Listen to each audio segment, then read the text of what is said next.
Hello friends, பூண்டு குழம்பு செய்யலான்னு சொல்லி எல்லாமே ரெடி பண்ணி வச்சுருக்கேன். மண் சட்டியில் தான் செய்வேன் நான்.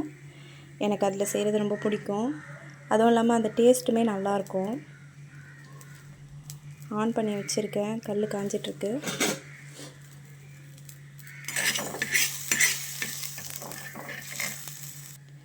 கல் நல்லா காஞ்சிருச்சு, புகை வருது. எண்ணெய் போட்டுடலாம்.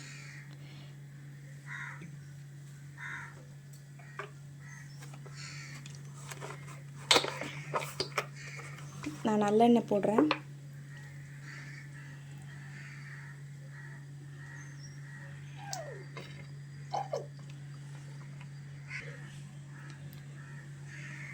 மோஸ்ட்டாக இந்த மாதிரி காரக்குழம்புலாம் செய்கிறதுக்கு நல்லெண்ணெய் போட்டு செஞ்சால் நல்லாயிருக்கும். அப்படி இல்லைன்னா செக்கு எண்ணெய், ஏதாவது கடையில் வாங்கின எண்ணெய் இருந்துச்சுன்னா கடலை எண்ணெய் மாதிரி கூட யூஸ் பண்ணிக்கோங்க. அதுவுமே நல்லா தான் இருக்கும். ஆனால் நல்லெண்ணெய் போட்டு செய்யும்போது அந்த ஸ்மெல் நல்லாயிருக்கும். சரி, இப்போது கடுகு போட்டுடலாம்.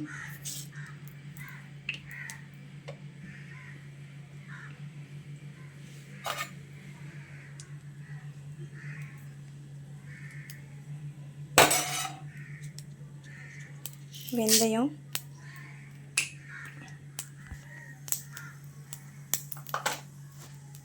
கருவேப்பிலை,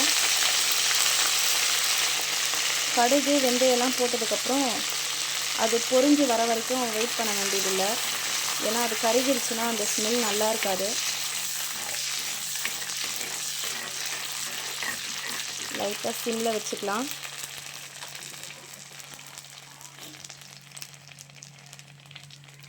பூண்டு ஆட் பண்ணிக்கலாம்.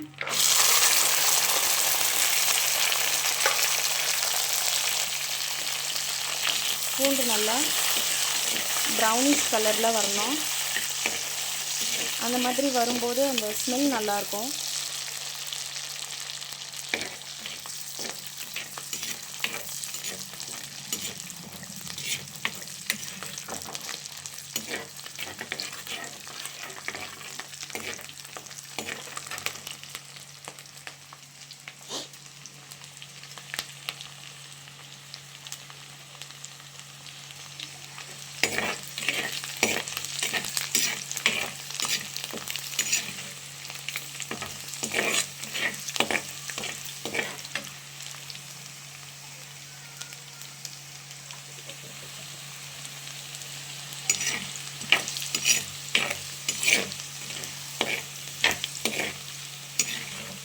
இந்த பூண்டு குழம்புல வேறு எதுவுமே ஆட் பண்ணலை. நான் காய் ஏதாவது போடலாம், ஆனால் நான் போடல.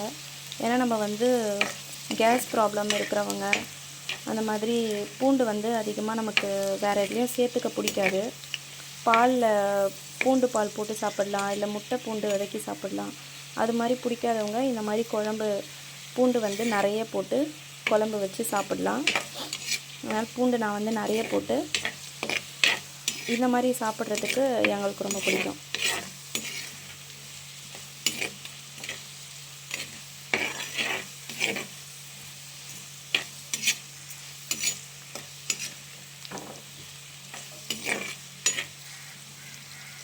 பூண்டு கலர் நல்லா சேஞ்ச் ஆகுது.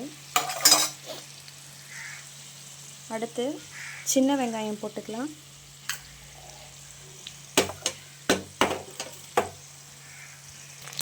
சின்ன வெங்காயம் போட்டாச்சு.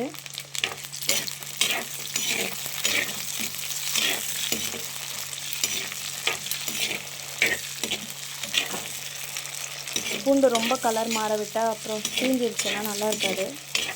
ஸோ கொஞ்சம் லைட்டாக கலர் ப்ரௌனிஷ் கலர் லைட்டாக வரும்போதே நான் போட்டுட்டேன். ரொம்ப ப்ரௌனிஷ் ஆகிறதில்ல, லைட்டாக வரும்போதே நான் ஆட் பண்ணிட்டேன்.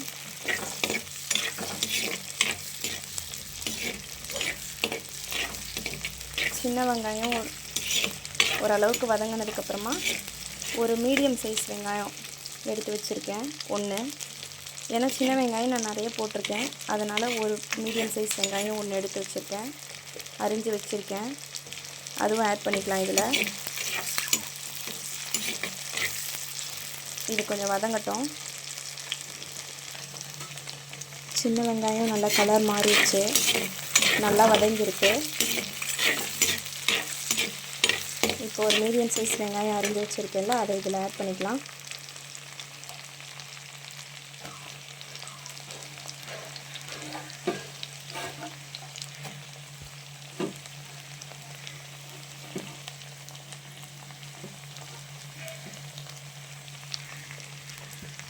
இவங்களை நல்லா வதக்கிக்கலாம்.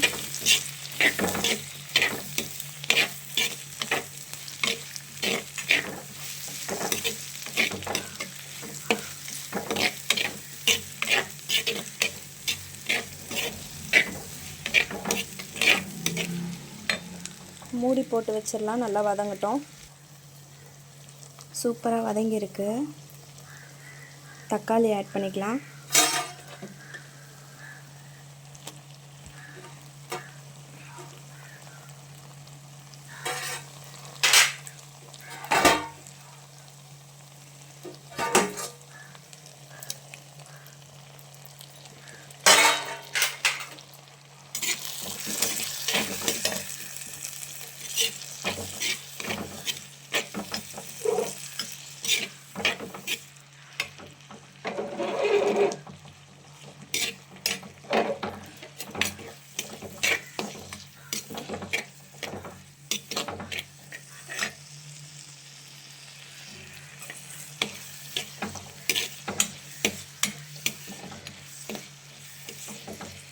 தக்காளியும் வந்து நான் ஒரு மீடியம் சைஸ் தக்காளி தான் எடுத்து போட்டிருக்கேன். ஒன்று தான் போட்டிருக்கேன். ஏன்னா நிறைய தக்காளி வெங்காயம் சேர்க்கும்போது அதோடைய டேஸ்ட் வந்து அந்தளவுக்கு சரி இருக்காது. அதனால் ஒரு தக்காளி, ஒரு வெங்காயம், சின்ன வெங்காயம் உங்களுக்கு எவ்வளோ வேணுமோ அவ்வளோ போட்டுக்கலாம். சின்ன வெங்காயம் ரொம்ப நிறைய போட்டாலுமே பெரிய சைஸ் வெங்காயம் வந்து நம்ம ஆட் பண்ணணும்னு ஒன்றும் அவசியம் இல்லை, போட வேண்டியதில்லை. ஜஸ்ட் இருந்தாலும் கொஞ்சம் நமக்கு குழம்பு வந்து அதிகமாக வேணும் அப்படின்றதுனால நம்ம வந்து வெங்காயம் கொஞ்சம் ஆட் பண்ணிக்கலாம், அந்த திக்னஸ்க்காக எல்லாத்துக்குமே. தக்காளி ரொம்ப வதங்க தேவையில்லை, லைட்டாக வதங்கினா போதும். நம்ம வந்து இப்போ மசாலாலாம் ஆட் பண்ணிக்கலாம். இப்போ மசாலாலாம் எல்லாத்தையுமே இதில் வச்சுருக்கேன். இது வந்து மஞ்சள் தூள் வந்து நான் எப்போவுமே நிறைய தான் சேர்ப்பேன். எனக்கு மஞ்சள் தூள் நிறைய போட்டு செய்கிறது எனக்கு பிடிக்கும், அதனால் மஞ்சள் தூள் நான் சேர்த்துருக்கேன். இது வந்து தனியா வந்து 2 ஸ்பூன் போட்டிருக்கேன். உப்பு நமக்கு தேவையான அளவு. இது வந்து தனி மிளகாத்தூள், இது பருப்புலாம் சேர்த்து அரைக்காத தூள். இது வந்து தனி மிளகாத்தூள். இது வந்து ஒரு 3 ஸ்பூன் போட்டிருக்கேன். எனக்கு காரத்துக்கு ஏற்ற மாதிரி நான் போட்டிருக்கேன். இது எல்லாத்தையும் நல்லா மிக்ஸ் பண்ணிக்கலாம்.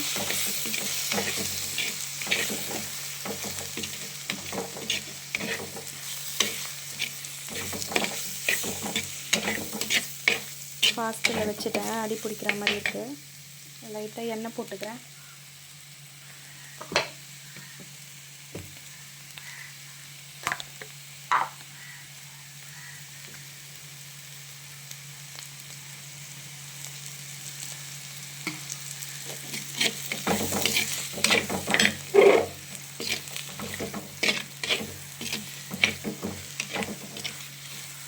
இது கூடவே நம்ம வந்து இப்போது புளி தண்ணி கரைச்சி வச்சுருக்கோம், அதை ஆட் பண்ணிக்கலாம்.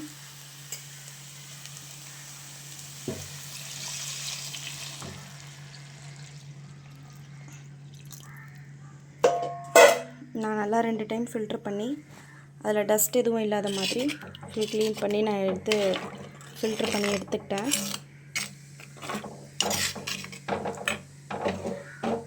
வேறு மண் கடாயின்றதுனால ஆடிக்கிட்டே இருக்குது.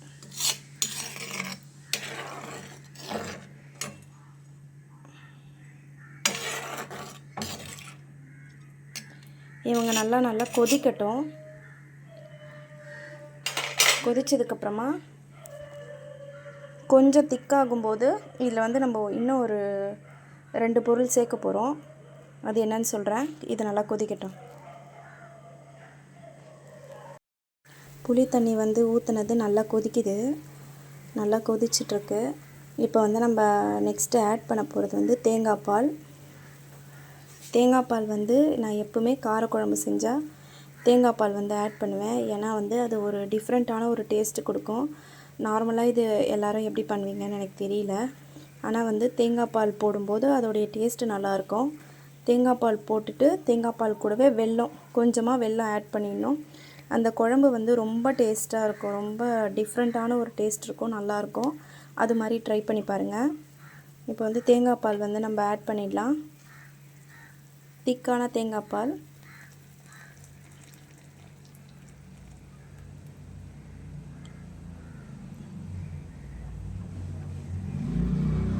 திக்கான தேங்காய் பால் ஆட் பண்ணியாச்சு.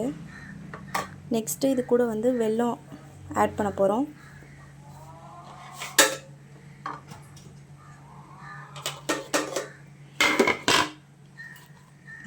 இதெல்லாம் போட்டுட்டு தேங்காய் பால் வெல்லம் இதெல்லாம் போட்டுட்டு உங்களுக்கு காரம் எப்படி இருக்குன்ட்டு பார்த்துக்கோங்க. காரம் வந்து கம்மியாக இருக்குது, குழம்பும் வந்து தண்ணியாக இருக்குது அப்படின்னா தனியாத்தூள் ஆட் பண்ணிக்கோங்க, திக்காயிடும். காரம் கம்மியாக இருக்குன்னா நீங்கள் உங்களுக்கு எவ்வளோ தேவையோ காரம் வந்து அதுக்கேற்ற மாதிரி நீங்கள் வந்து ஆட் பண்ணிக்கோங்க.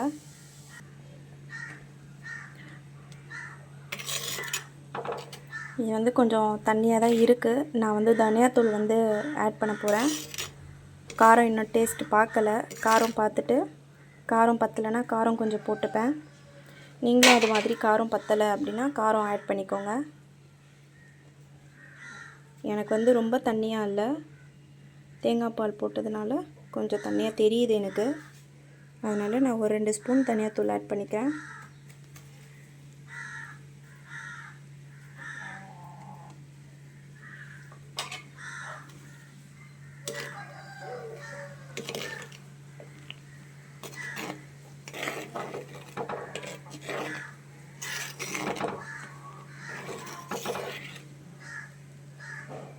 நல்லா கிளறி விட்டுக்கலாம். நல்லா கொதிக்கணும், அந்த பச்சை ஸ்மெல் போகணும்.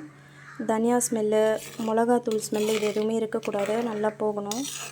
அதுக்கு வந்து நல்லா கொதிக்கணும். சால்னா நல்லா கொதித்து மேலே வந்து எண்ணெய் பிரிஞ்சு வரணும். அப்போ தான் வந்து குழம்பு நல்லா ரெடியாக இருக்குன்னு அர்த்தம்.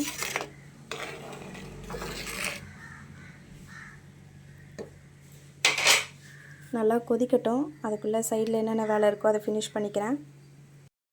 அவ்வளோதாங்க, குழம்பு நல்லா சூப்பராக ரெடி ஆகிடுச்சு. திக்காக இருக்குது, பார்க்குறதுக்கே ரொம்ப சூப்பராக இருக்குது. நீங்களும் இதை மாதிரி ட்ரை பண்ணி பாருங்கள். தேங்காய் பால் அப்புறம் வெல்லம் இதெல்லாமே ஆட் பண்ணி செஞ்சு பாருங்கள். டேஸ்ட்டு ரொம்ப நல்லாயிருக்கும்.